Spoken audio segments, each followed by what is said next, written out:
Looking at the way the world is now, do you wonder, is this the end times as prophesied in the Bible and in many other scriptures and spiritual traditions? What time is it? That's what we're going to talk about today in Lesson 5 of the Raj Yoga Foundation course here on The Spiritual American.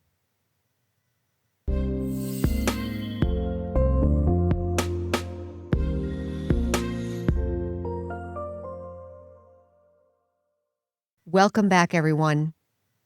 Thank you for joining us. This is the fifth and final lesson of the Raja Yoga Foundation course. In the first lesson, we talked about the soul. The second lesson, we talked about the three worlds or the three levels of consciousness and the supreme soul. We talked about God. The third lesson, we talked about karma. Fourth lesson, we talked about the 8 powers of the soul. And now we're going to talk about time. What time is it? Is there some knowledge around what's happening now? Is there something that I can understand that will help me to feel more stable or maybe know what I can do better at this time in history? We're going to go over some very simple principles of time as understood in the Brahma Kumaris. One principle of time is that normally we think of time as linear. It has a beginning and an end, and it moves forward in a forward fashion. And on one hand, that is correct. I can't go backwards in time. I mean, notwithstanding what Hollywood has done and all these other theories, but time continues to move forward. So yes, that is true, that circumstances continue to move forward. That is right. But is time actually linear? In the knowledge, we understand that time is cyclical. So what does that mean? Think about the seasons. Winter, spring, summer, fall. Winter, spring, summer, fall. Always changing, always moving forward, yes, but it recycles itself, right?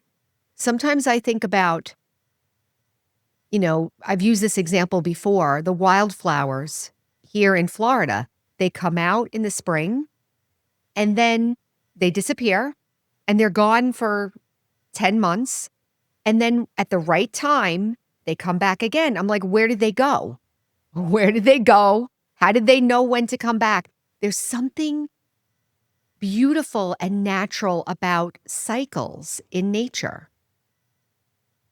I'm thinking now about other, literary examples of the circle of life in nature and so forth. Also, you could think of birth and death as a cycle. For instance, this body was once a baby and the body grows up and so forth, and then the soul leaves the body and the body gets old, and then the body goes back to the earth, and then the soul goes into another baby. So it's like begins again from the beginning. There's something natural about that we understand intuitively. So we can leave that there for a minute. So the first principle is that time is cyclical. It repeats. Different aspects repeat themselves. They're cyclical. Second aspect to understand is the aspect of eternal, being eternal. So in the linear way of thinking of time, you have birth and death, like nothing was there before you were born, and then after you die, you just disappear. But in the soul, we understand that in spirituality, nothing dies. It may change form, but the soul doesn't die. You could say the body dies, or you could say the body goes back to the elements. The body gets broken down and goes back to the elements, but the soul goes on. So the soul is eternal, and also matter is eternal also, because matter changes form. This is all physics, the laws of physics. Energy can neither be created nor destroyed. Matter can neither be created nor destroyed. It just changes form. So these are very powerful principles that I'm going through quickly because this is a short video. But think of those principles. So the first one is cyclical time. Nature is time, cyclical. Second one is eternal. Energy can't be created or destroyed. Matter can change form. Energy cannot be created or destroyed. Third principle that I want to talk about is the law of entropy. This is also in physics, in the law of thermodynamics, where they talk about how things start out as pure and solvent and working, and over time, it becomes more chaotic, getting older, less valuable, and so forth over time. If you buy a home, if you buy a house, let's say, and it's brand new, and you're walking around the house and you're saying, wow, this is a brand new house, feels great. In a year, only a year goes by, the house is not going to feel the same. Things get older, things break down over time. That's the law of entropy. That's the way it goes. It's not you can't go backwards. It goes that way. As time progresses, things break down and get more chaotic over time. And also more complex, more expanded, more complex over time. So that is, think about a tree. This is a good example. Think about a tree. A tree starts out with a little seed or an acorn or something, and then it comes out one little branch, 2 leaves, and then a couple more leaves and a couple more leaves. Eventually you have a trunk and more leaves. And what happens in 40, 50 years? You have a huge trunk with huge trees and millions of leaves. Look at the complexity that came. So you could call that growth. You could call that expansion.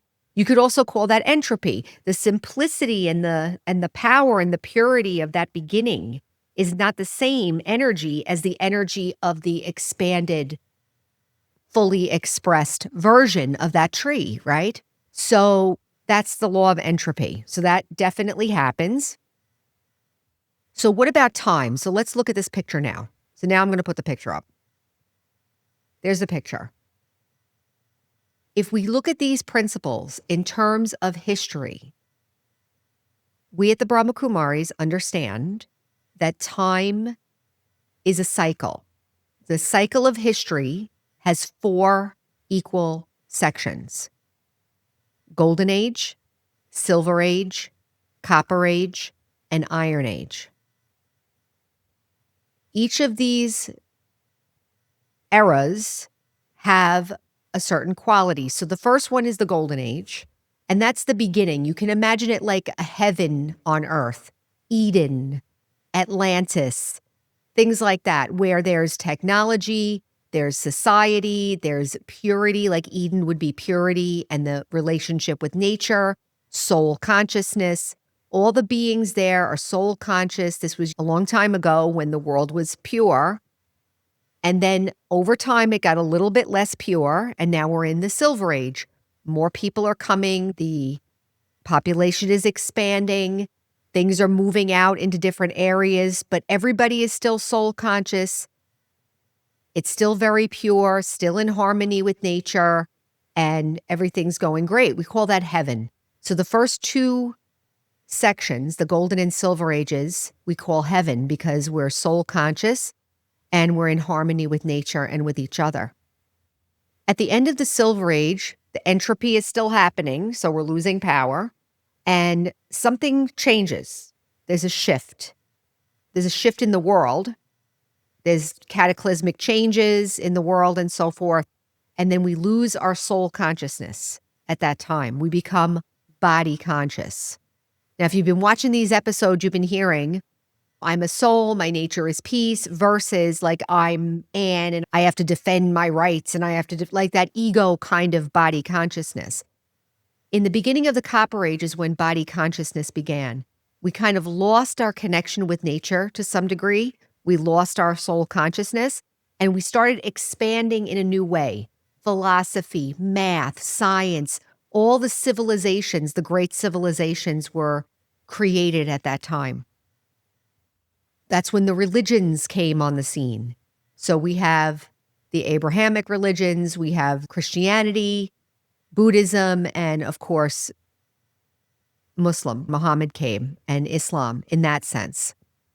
So all the religions came, the founders of religions came, and then so we have great societies, we have religions and so forth. That's the Copper Age. Towards the end of the Copper Age, another energy came in And again, we're still in the entropy, right? We're still coming down. More and more people are coming. We're expanding. The tree is getting bigger. We're getting larger. We're growing and expanding. And towards the end of the Copper Age, what I like to say that came into the world is the energy of conquering consciousness. So this is your Alexander the Great, the Roman Empire, this kind of, especially the Roman Empire, this kind of conquering consciousness. We're going to go and take you over and assert our culture, dominate you with our culture. On one hand, you could say that's negative. There was violence there, and there wasn't a respect for the culture that was there. A lot of it was destroyed in lieu of the new culture that was being dominating that area. But you could also say that the technology of the Roman Empire actually unified the world. So the Western civilization began at that time, and we have the conquering consciousness came in, this kind of imperialistic kind of attitude where we're going to conquer you and take you over. So that was like at the end of the Copper Age toward the beginning of the Iron Age. So the Copper Age is signified by the great civilizations and everything, and all the religions are coming in and all the sciences and the philosophies are growing. It'd be a wonderful time for everyone. Then the conquering consciousness comes in. Technology is brought in to another degree. And now we're in the Iron Age. Iron Age is signified with technology, more and more people coming in. Actually, I'm 53 years old. I was born in 1971. And when I was born, there were 3 billion people on Earth. Now there's 8 billion people. So in 50 years, 5 billion more people are here. That's a big change. So the tree has become way bigger at the very end. Now we're at the very end of this life cycle of time where the tree has expanded so much. And I'll put up a picture of the tree too. Put up the tree also, the tree of life. So here we are now, we're in the Iron Age. We have the vices, lust, anger, greed, attachment, ego has expanded so much, and we see what's happened with that. We see technology exploding. We see population exploding. Everything's becoming more complex and more degraded in some ways. So the tree is way expanded. We're way down in entropy. We've lost a lot of our spiritual power. And so where are we in terms of the cycle? We're at the end of the cycle. We're right at the end where, if you see on the picture of the cycle, the circle, you see this little sliver of time there. And that's the 5th age, the confluence age. That's the age of transition from the Iron Age to the Golden Age again, because we're cycle, right? It's a cycle. We're going from the winter to the spring. We're going back to the beginning again. That middle little slice there, the confluence age, is when spiritual knowledge disseminates into the system, into the human psyche. We become connected to, you could say, God comes, God makes himself known, the spiritual truth becomes known. You could call it revelation. In the Bible, it's known as revelation. So this spiritual truth is made available to humanity. And at that time, people begin to wake up. If you've noticed, more and more people, millions and millions of people, are becoming more interested in spirituality, in learning about the mind, in learning about consciousness, and so forth. There's a lot out there. So this shift is part of the confluence age. So on one hand, there's the Iron Age winding up, the way expanded, chaotic, vices, violence, everything on one hand. And on another hand, the consciousness of humanity is preparing for the Golden Age, preparing for peace, preparing for the transition from this painful, sorrowful situation that we're all in, this weakened situation, to a place where we feel peaceful, where we feel complete, and then getting ready for the Golden Age to start again.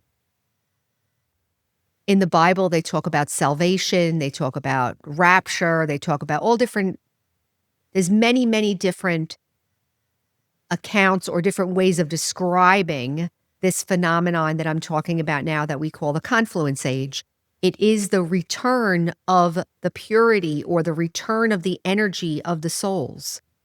So if I've been weakened over time, like entropy, right? I get weaker over time. The confluence age is the time to build up, fill up my cup again.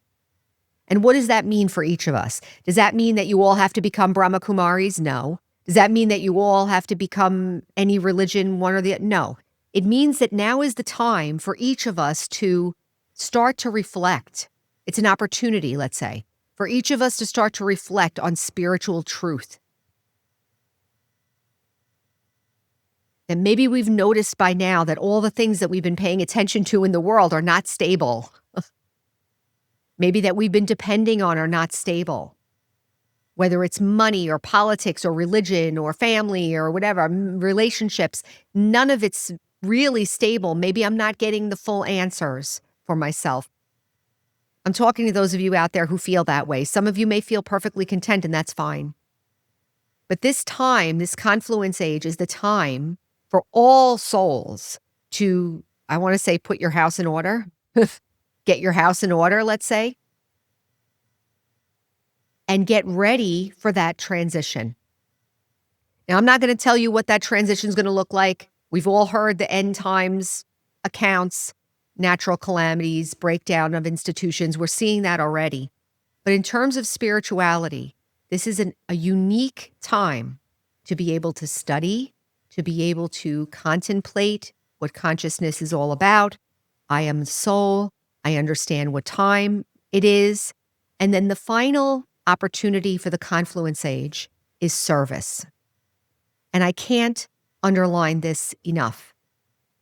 The confluence age is a time where there is opportunity for world service like no other time. Perhaps in the past, I was able to help people in a limited way. I'm making my time or my money, or I'm doing charity or something where I can go help people that are unfortunate or disadvantaged. And that's fine. Wonderful.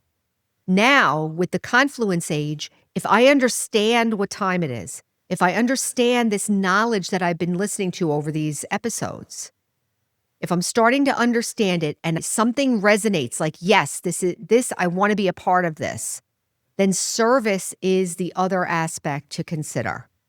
That because of the time, because of all the souls being here, the expanded nature, all the souls are in the collective, the human consciousness, meaning that we're all here on earth.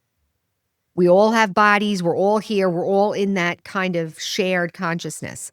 Because of that, whatever I think and whatever I do has an potential impact on the whole system. So service, use your knowledge, use your love, use your care, use whatever transformation that you've been able to achieve and give it over for service. Wish that everyone else could feel that too. This is why this channel exists. This is why the Brahma Kumaris exists. We're here to serve, to share knowledge, to teach meditation, to help everyone transition in this time of transition, to turn away from the old ideas, old painful thoughts, painful behaviors, forgive, move forward. There's no need to hold on to anything now. Look at what time it is. The tree is fully expanded. We're at the end of the cycle. It's time to go home, let's say. It's time to return to peace. For all of us, it's time to return to peace. So I will leave it there. That is a lot to digest. We don't usually do this lesson until there's like an advanced class. But I wanted to give just a thumbnail sketch of what it's about. If you want to learn more, please look in the description. There will be online classes available. The Brahma Kumaris website, you can find a center near you. There's 120 countries, 8,500 centers all over the world. You can look for a Brahma Kumari center and get in contact to learn more and also to begin your own practice, your own exploration. to self-respect, to healing, and also for service. That you can actually be a part of helping everyone at this time. So I will leave it there. And I hope that you enjoyed this Raja Yoga course. I do recommend replaying it over and over again. My email is there if you want to get in touch with myself, or like I said, there's classes and resources available in the description. Thank you all very much for your attention and for joining me during this course, and take care.